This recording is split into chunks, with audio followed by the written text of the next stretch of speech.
Hi, my name is Haley and I'm a college advisor at Southeast Community College. In this video, I'm going to visit with you about how to take good notes in class, and I'm also going to explain the importance of note-taking and how to do that efficiently. You might be surprised to learn that research has been conducted on the best way to take notes. That research has proven the Cornell method of note-taking is one of the best methods out there. It's easy to do, and it leads to increased class scores.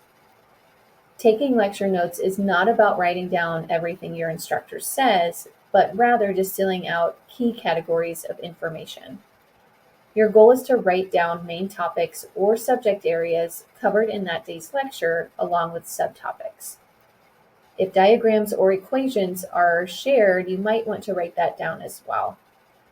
You will not have time to write down all the things that are said in class, which means you will need to actively listen to what is being said and just write down main concepts and critical information.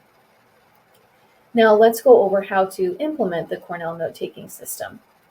On the screen, you will see how to divide your notebook using this method.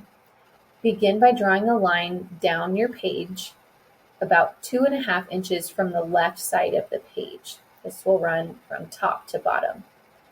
Then you're going to draw a line across the page about 2 inches up from the bottom, and this will run side to side. In the larger writing space, you will write down the main topics and subtopics covered in class. You can draw diagrams and enter equations here as well. This is where you'll write notes directly related to what you heard in lecture. Within 24 hours after class finishes, you will want to review your notes to make any corrections or additions. Then, on the left side of your paper, you will write connections you have made between content matter and write out questions you think might be on future quizzes or tests. Ask yourself correlation and causation questions. Note important concepts, list key vocabulary words or phrases, and anything else that will help you remember this content. Finally, at the bottom of the page, write a summary of what you learned that day and list location and page numbers of material you may want to reference. This should also be done within 24 hours after class while the information is still fresh in your mind. Putting things in your own words is one of the best ways to ensure that what you are learning sticks. After completing these elements of note-taking, you'll have a handy review tool you can reference as needed as you study for exams.